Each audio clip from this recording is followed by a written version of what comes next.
This program is not intended to diagnose, cure, or treat any disease or disorder. The listener is encouraged to seek sound medical advice from their doctor or other qualified healthcare practitioner before taking any supplements or starting a new health regimen. And welcome to the Nutrition Heretic. I'm Jim Ducharme. I'm here with Adrienne Hugh. Hello, Adrienne. Hey there, Jim. How are you this week? I'm fine. It's warmed up a little bit here. We hit a low this week of, I think it was about minus 18 Celsius. So what are you, like minus 12 now? I see what you did there. Yeah, right? No, we're at about minus 5, I think. So we're warming up quite a bit. We haven't had the... There's nothing Torontonians like to complain more than summer, than bad summers and awful winters. But we haven't had a really awful winter yet. Just a couple of days of really cold temperatures.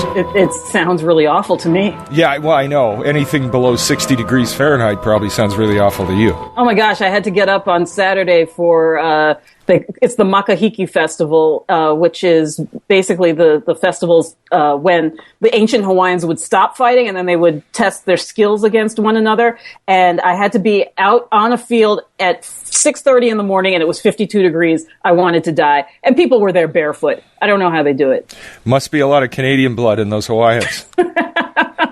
Well, crazier things have happened. Yeah, that's right.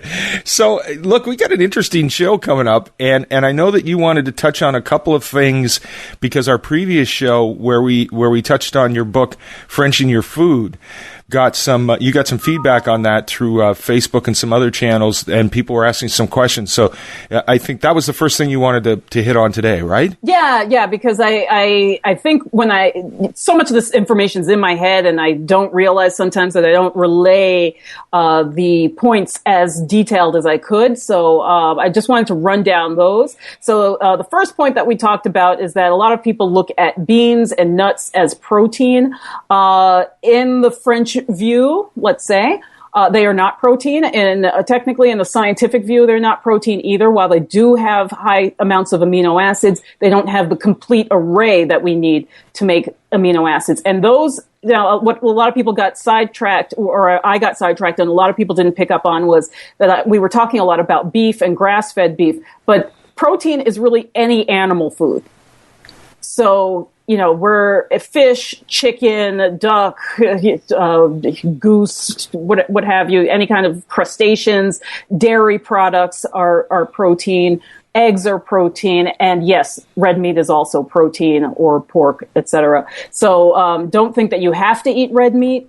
Red meat does have its place for certain disorders or conditions, I should say, just like poultry or fish might have their own indications for other things if you're using them therapeutically. But don't feel that you have to eat a red meat to eat meat or to get your protein. It can be other animal sources.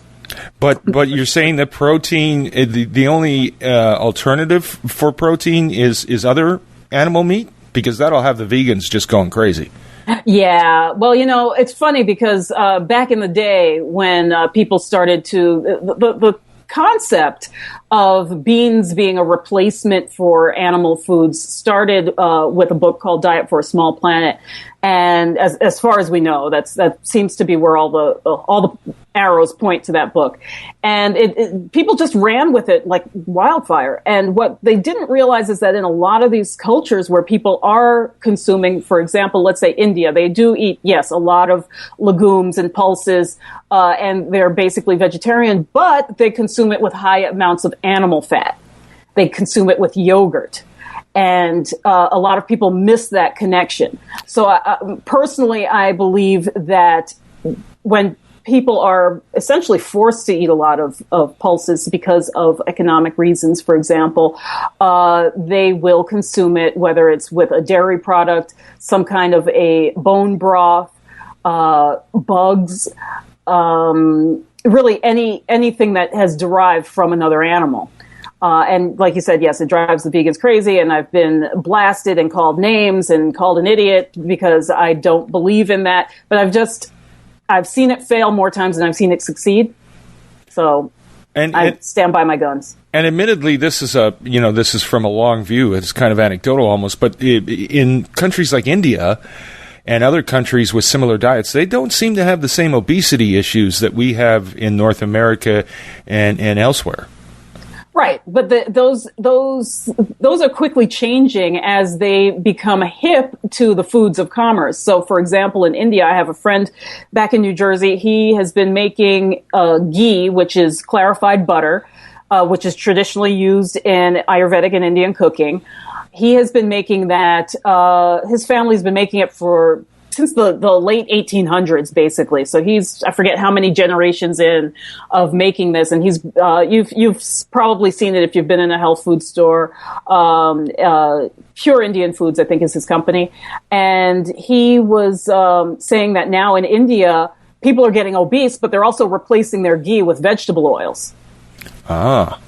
Okay. And so, because the modern science is telling us that animal products are bad and that we should be staying off of dairy and it's causing congestion, and actually what people don't, again, realize is that, first of all, there's so many things different about the modern milk compared to traditional milk. I actually belong to a group of Indian farmers who are teaching me all about what Indians traditionally do with milk and milk products. And one big difference is that they are raising traditional breeds of animals, which produce what is called the A2 strain of milk, versus the hybridized ones like the Holstein, which is bred literally just for quantity and not for quality. And that's called A1 milk. It's a totally different molecule. And that's the one people react to. Oh, that's interesting. So a lot of people who are getting sick on milk, they switch to A2 milk, which is the Desi cow, the traditional Indian breed cow, or something like Guernsey or a Jersey cow, and suddenly all of those supposed lactose intolerance issues disappear. Oh, yeah, and you can see a massive difference between the cows in places like India and even Cuba. When I was in Cuba several years ago and I saw the cows that were there, I thought, there's a lot of things you can probably do with these, but getting meat from them wouldn't be one of them. Yeah, and the Holsteins here have their udders dragging on the ground. Yeah.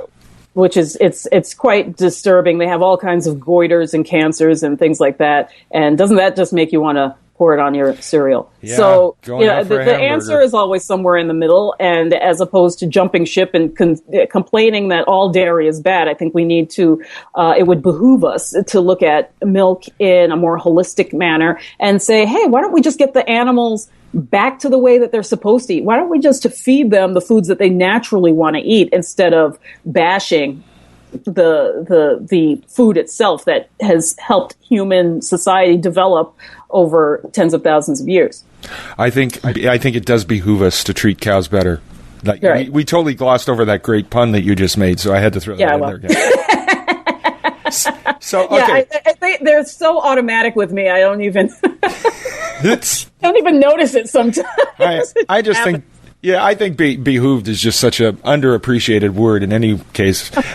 So look, you mentioned that you had an interesting pet peeve to kick off with today. Right? I wanted to. We touched on the protein thing, and there was another thing that I talked about last week, which was we talked about eating mayonnaise over mustard, and I mentioned that canola oil was bad, and that soybean oil is also an industrial oil, which really does not give our bodies what we want if we're trying to go for our bodies being healthier. And what I would recommend, first of all, is unfortunately to make your own mayonnaise.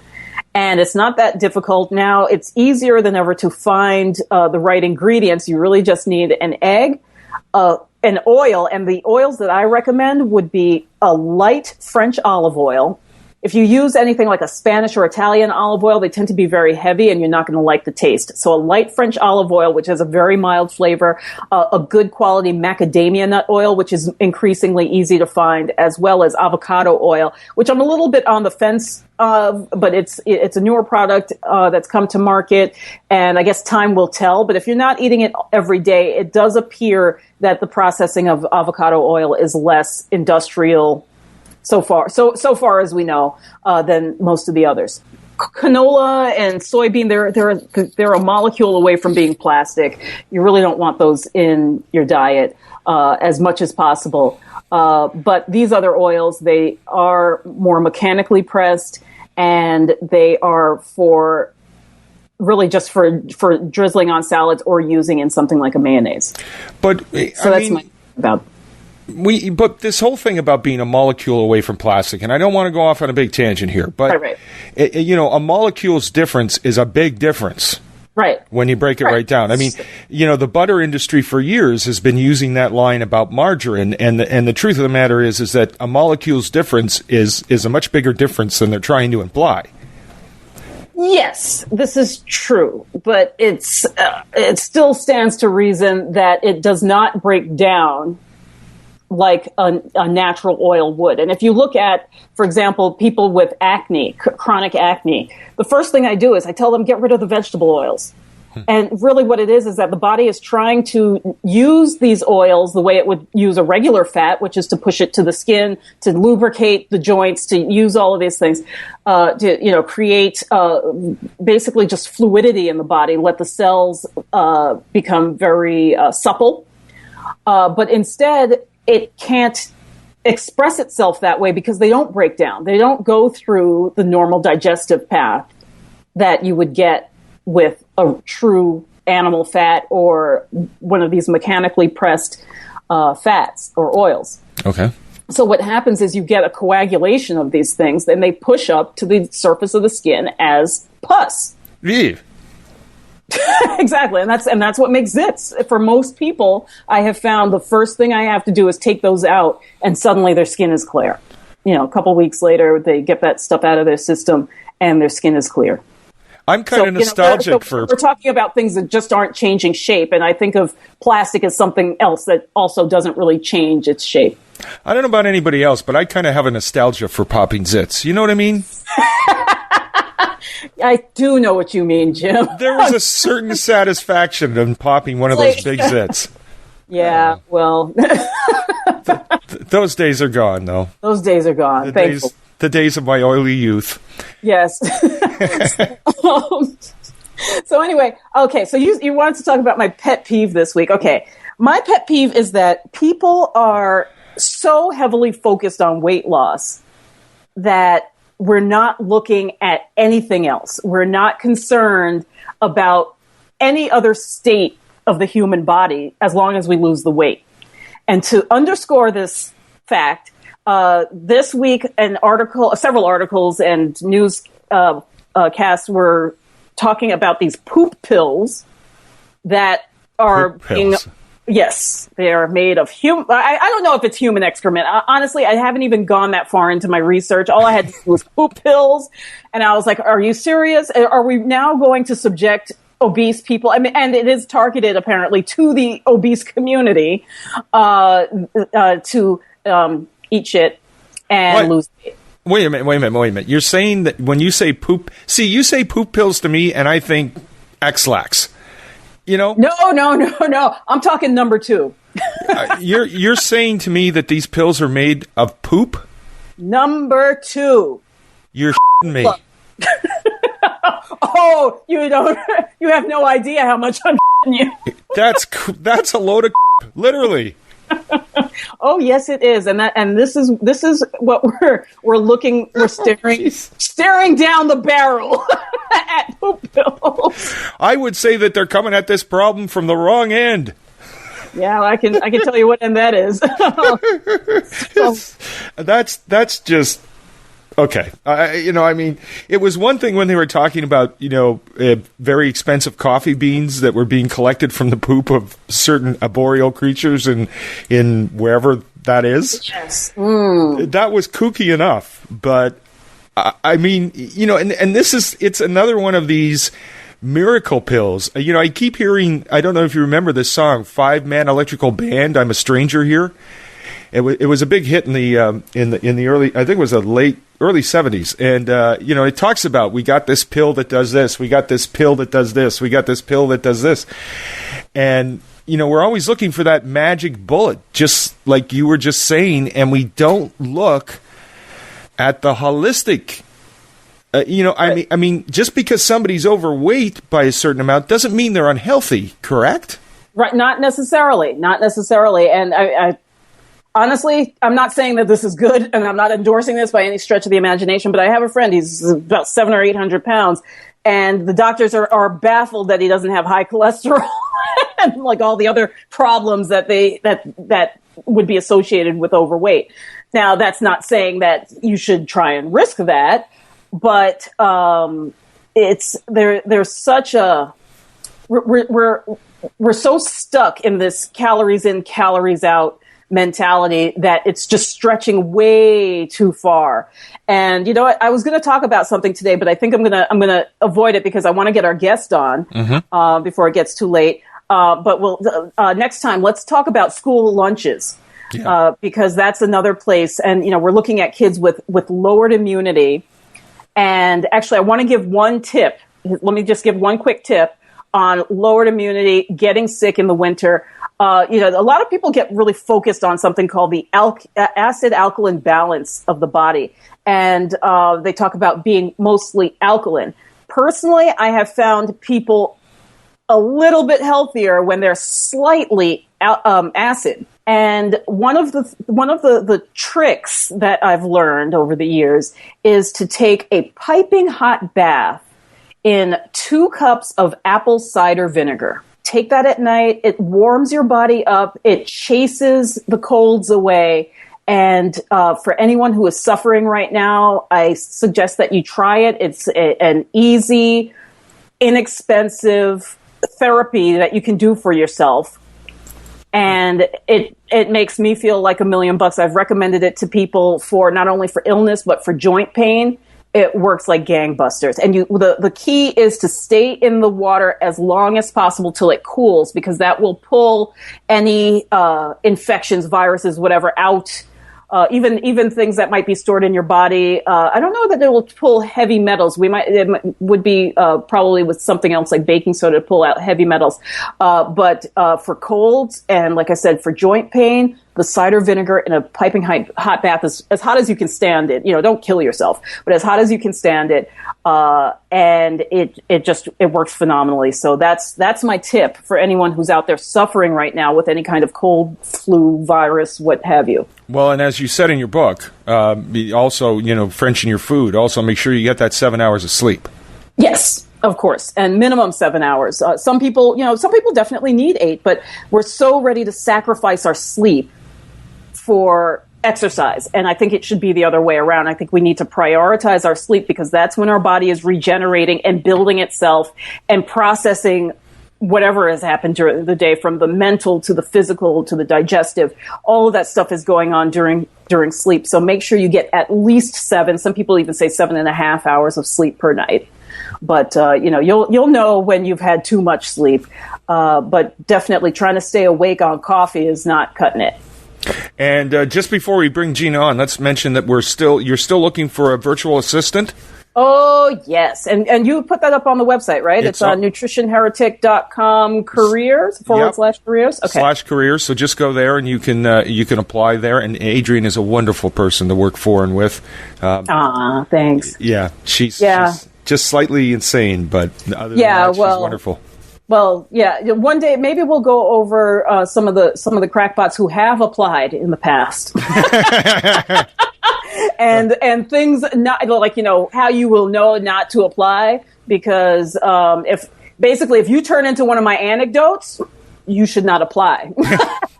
If you have behaviors that make me want to out you, that I would say don't apply. But no, I'm pretty easygoing, and that might be my shortcoming, is that I am a little too easygoing sometimes. So, get ready. I'm going to be cracking the whip. That goes for you too, Jim. Yeah, well, wonderful. Speaking of cracking the whip, we have a guest today, and this is really interesting. We have Gina Peake with us today, and she actually read your book using she lost the weight unintentionally using the information from French in Your Food. Yes, she did. And I actually didn't even get the full story. We haven't talked in a year. She bought the book last year at Christmas, and she actually turned around. Because it's a quick read. She read it, in an hour or whatever, one morning at a friend's house.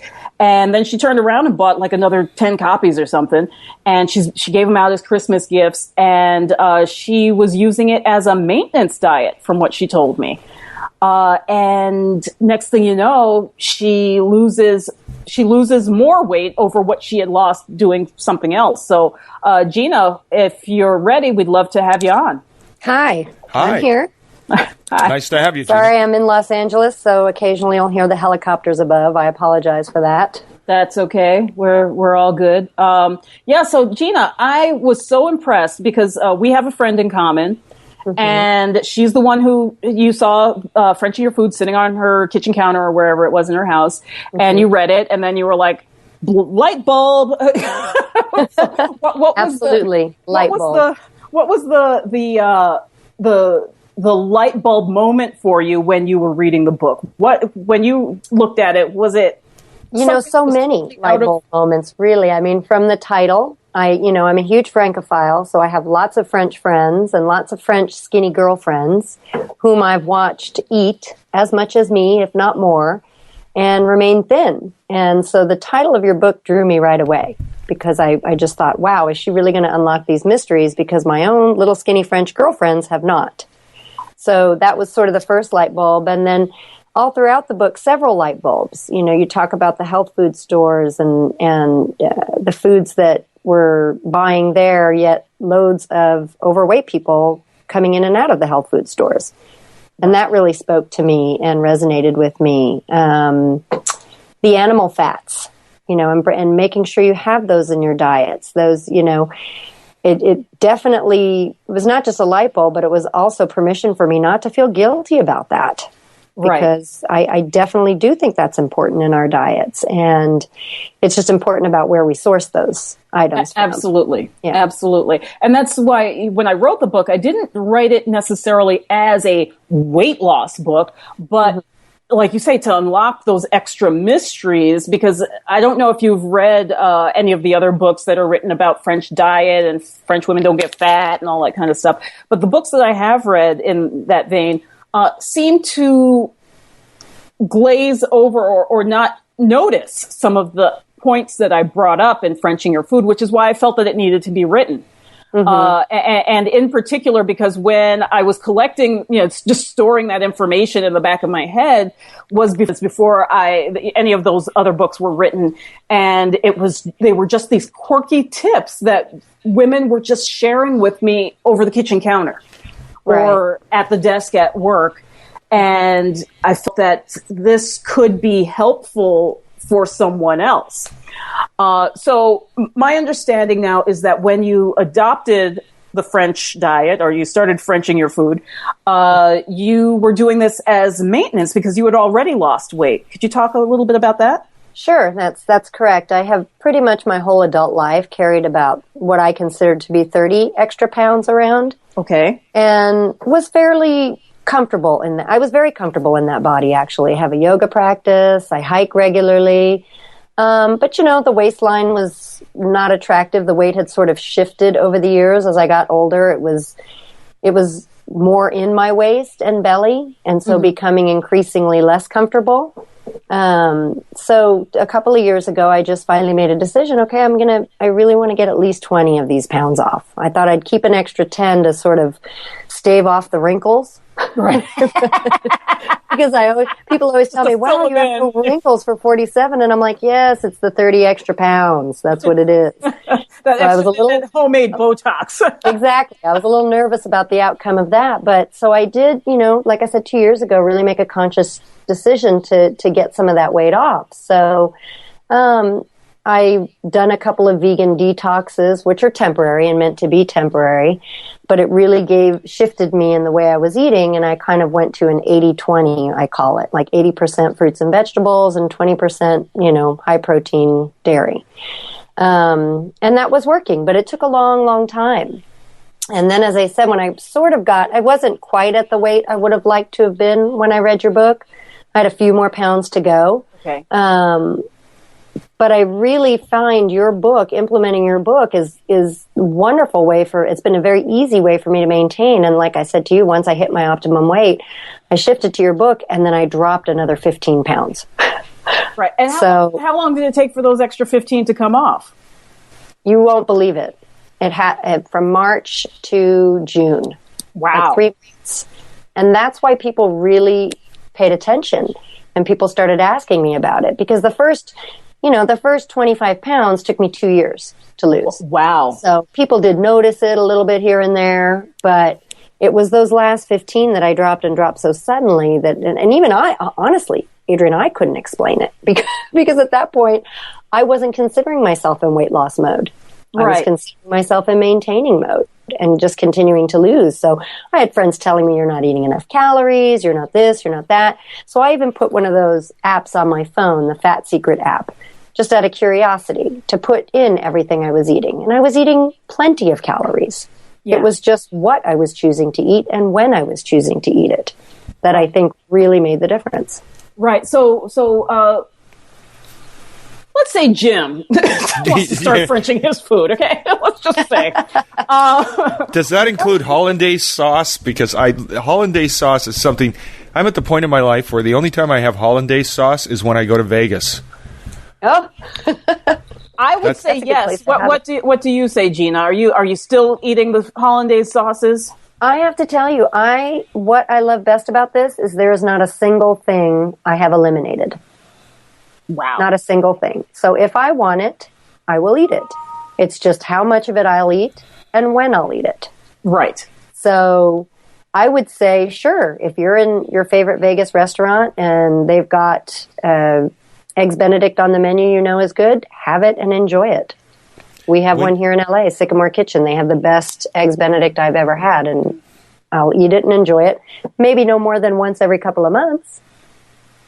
Now, Gina, do you mean that when you started following the steps in the book, the information in the book of Frenching your food, you're saying that you didn't go out and buy a whole bunch of new food for the fridge and the cupboards and stuff? You just ate what you already had?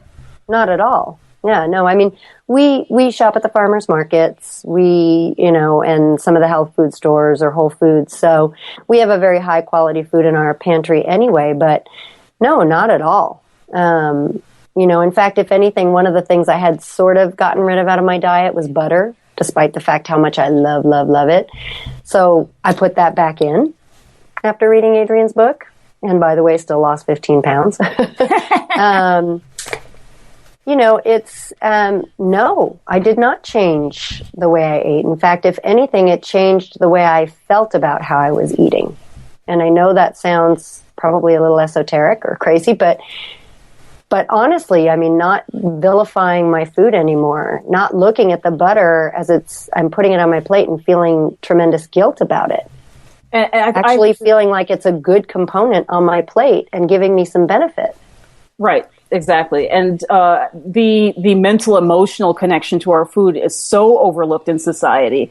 And as I say repeatedly throughout the book, this is our biggest problem in America, because we will turn on the news tonight and find out that beef is going to give you a heart attack, and you need to eat 5 pounds of kale a day, and and you stay away from butter because it's not as good as we thought, and we're still not sure about eggs, even though they say it's good for you. There's still this thing hanging out. And then right behind that, there'll be a commercial for Weight Watchers, and there will be ads for some kind of gummy vitamin.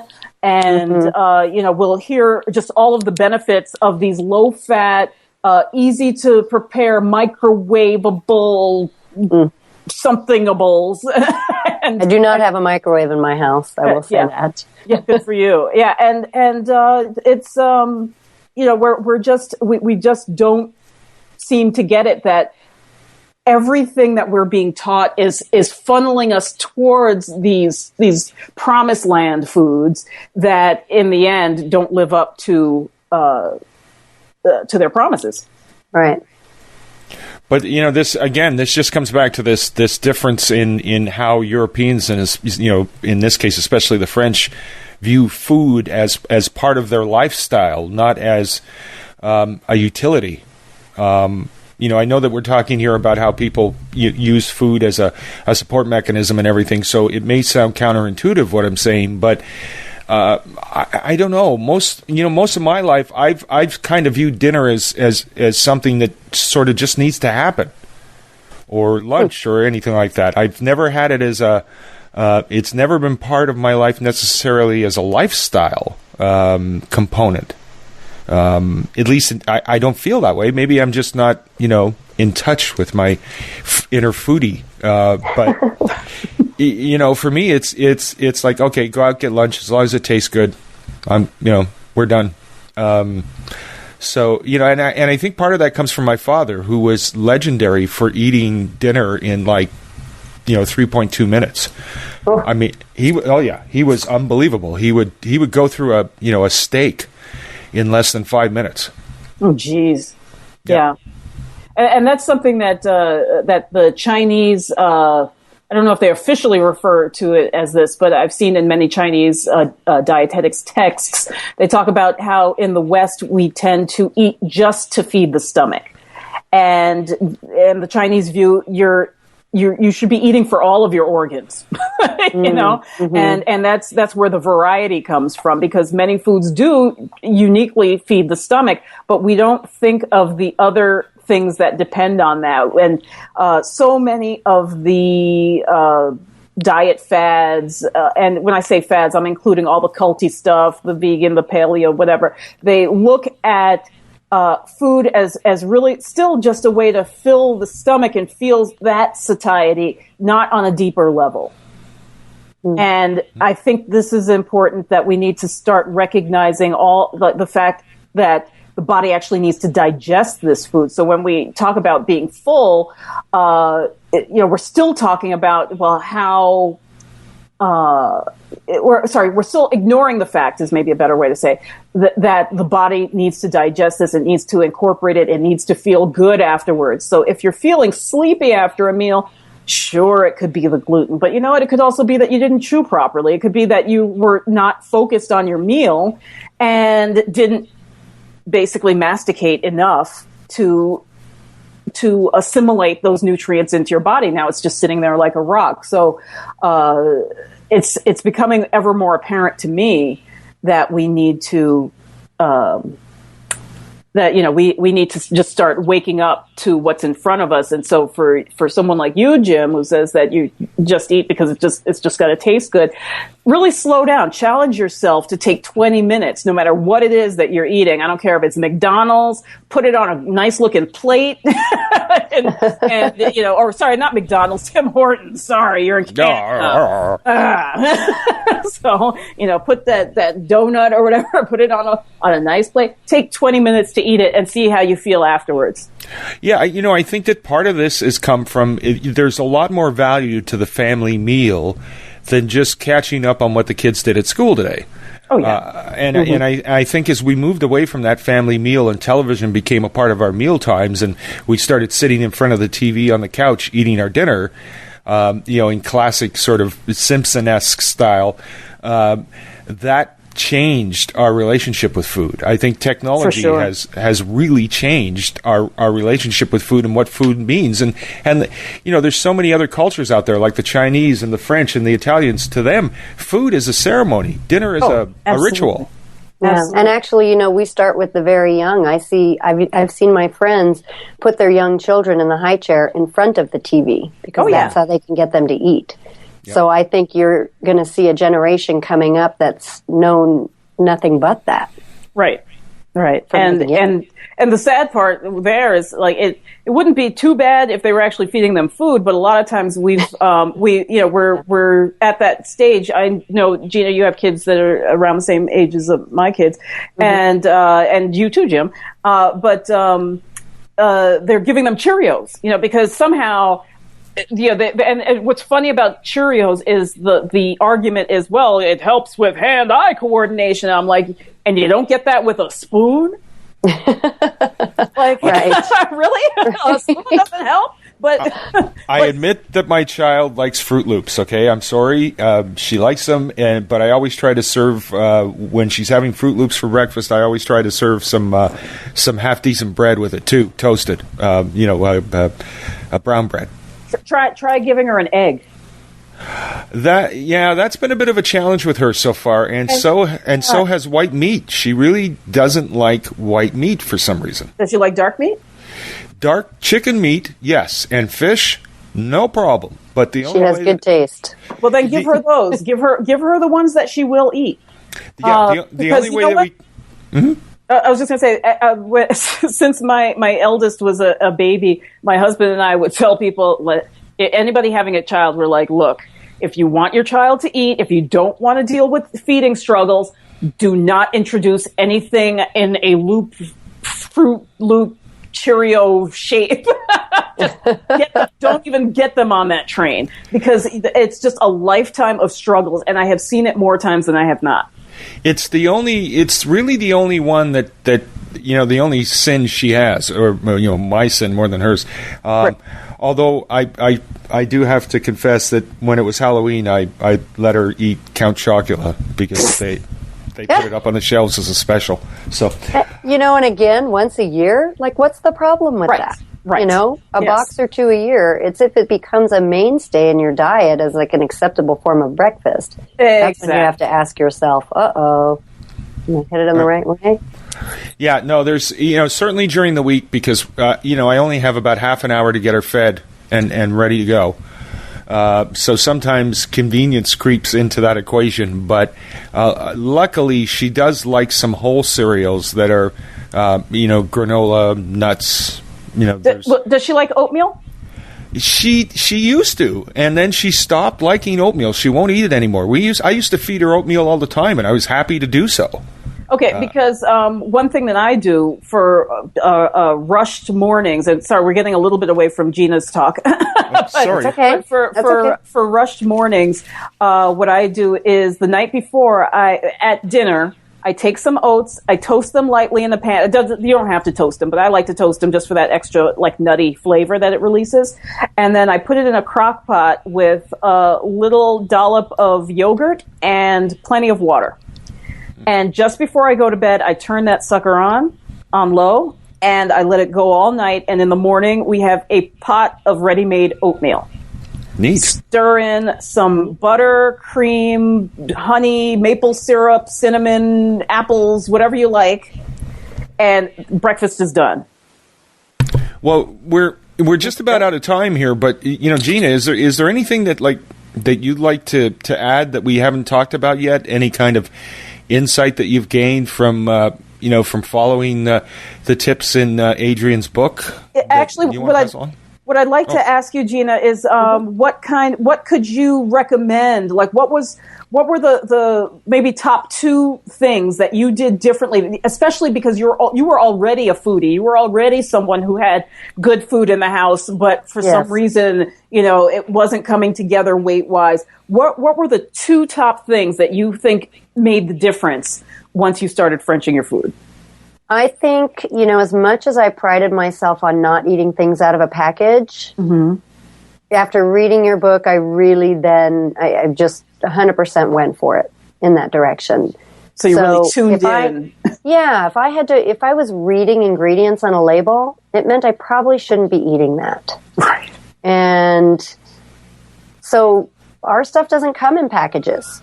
Our stuff it's whole foods. And a lot of that, again, I feel like we did that primarily, but then we just went, after reading your book as a family, we just went to the nth degree with that. And we hardly have any packaged foods. We have the occasional can of garbanzo beans or can of tuna or something like that. But for the most part, the 90% of our food doesn't have a label on it. Right. So I'm not even going to the health food store anymore and thinking, okay, I'm going to get this processed, packaged stuff with 70 ingredients on them I can't read out loud. So that was a shift. And then again, it's the mentality. It's the not, because I do love food and I have been a foodie. So oftentimes we'll be sitting at a meal and talking about a meal we previously enjoyed or a meal we're going to be enjoying at some point, because it is both my husband and I, and hopefully our children are getting this too. I mean, we do. We love food and we love the whole preparing it, going out for it. I mean, all of it. We just big foodies, but you really gave me permission to stop vilifying it, because I ate whatever I wanted, whenever I wanted, and was very lucky to only be carrying 30 extra pounds. Yeah, for sure. Doing it, well, which turned out to be 40, but in my mind it was 30. But, you know, I feel like I was very lucky to have lived that way my whole life, but still I had guilt. I definitely had guilt. It's not like I would eat those things and not think, oh, I wish I'd eat better. Right. And now I don't have any guilt about anything I'm eating, even when I'm enjoying a piece of chocolate, even when I'm enjoying a little scoop of ice cream or any of it. I do it. I enjoy it. And, you know, I know the next day I probably will have salad, you know. Right. And you said something fantastic to me yesterday when we were, you know, just checking on sound levels and things for the show today. And you said something about how you stopped eating past 7 p.m. Correct. And what I really loved is that what do you say when you see something at 8 o'clock at night and you're like, I really want that? I say to myself, tomorrow, I will eat that tomorrow. Exactly. And it completely works, because I'm giving myself permission to just wait a few hours to eat it. Yeah. And half the time I will, but most of the time I don't. Right. I forget by then. Cravings fine. Tomorrow. You're always a pizza away. Exactly. Yes, one of my favorite songs. It's at 8 o'clock. And actually, you said one other thing that I really liked when we were chatting. Tell us a little bit about the French girl who came to stay with you. Oh, Camille, yes. We had my friend's niece with us for about 6 weeks. She was doing an internship with me for my company and also was kind of nannying the kids while she was here. Okay. So she lived with us, ate with us, and we were in the process of a move, and it was also in the summer, so we had a couple of scheduled trips that she went on with us. So we were doing a fair amount of eating out, but it wasn't an astounding amount more than I would say we normally did. And by about the third week, she turned to me and said, wow, you guys eat out a lot. And I found myself feeling a little defensive, of course, and like thinking, well, really? And immediately I'm like, well, we're moving and it's summer. But it really, and then she said to me, you know, in my house, we eat out on our birthdays. Her birthday, her mother's birthday, and her brother's birthday. And that's it. Yeah. 3 times a year they go out to eat. So, and I thought, it really made me do an honest reflection of how often we eat out. And I think I told you yesterday, Adrienne, by my account, it was like 5 times a week between lunch and dinner. Right. When you really sat down and looked at it, it's like, whoa, we really do eat out a lot. Way too much. Yeah. And since I moved to Hawaii, I find myself eating out a lot more than we used to living in New Jersey, mainly because there was nowhere to eat out in New Jersey. But you know, we're much more mobile though, because most of your lifestyle is outside. And sometimes, unfortunately, even when we eat, you know, like a potluck at someone else's house, it is kind of like eating out because not everybody does cook food that comes from the farmer's market. And, you know, right. So, you know, there's a lot of that, which I think a lot of people overlook. They say, oh, well, I only eat at home. Well, what do you do? Well, I open up a can of this and then I put a can of that and then I put some frozen this. And it's like, well, that is eating out to me. Exactly. Might as well be eating out. Yeah, right. They're really assembling things at the last minute. Yes. So there's a lack of consciousness now about how often we actually do that. So unless you have anything else you'd like to add, Gina, I think we're about to wrap this show up. I hope everyone reads your book. You said I had bought another 10 copies, which you're right about, but then after getting home and after losing those additional 15 pounds, I think I've bought another 20 or 25 copies of your book. Thank you so much.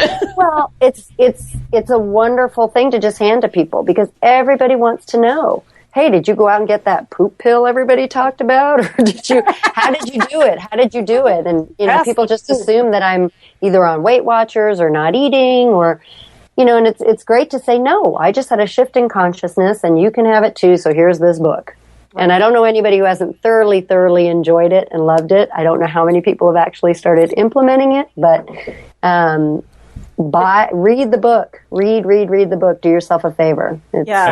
It's Gina, it's too simple to actually work, I think, for a lot of people. They're like, it's just right. That's it. They're expecting some gimmick. right. No trick to it. Gina, by all means, let your friends know who you sent the books to about the podcast. Hopefully, they'll get something out of it, and suggest to them that they review it. Leave us a review. We have a Facebook page, facebook.com/Nutrition Heretic. And of course, our website is nutritionheretic.com, where you can find all the shows. And if you have any show ideas, or you want to be a guest, or you have questions about the show, you can, of course, just drop by nutritionheretic.com and contact us, or message us through Facebook. You can contact us that way. And please don't forget to, if you're listening to this podcast right now, after you're done, please rate and or review the podcast. We would appreciate that. Yes, we would. Thank you so much, Jim. And thank you, Gina, for being on the show. I'm so excited for you, and my pleasure. Your journey is incredible. Oh, thanks. And your other books are great too. Thanks. And the chicken book, I'll keep it. Hey, who doesn't like to eat a little cock every once in a while? That's what I always say. And if you want to be on this show, just buy 25 of one of her books.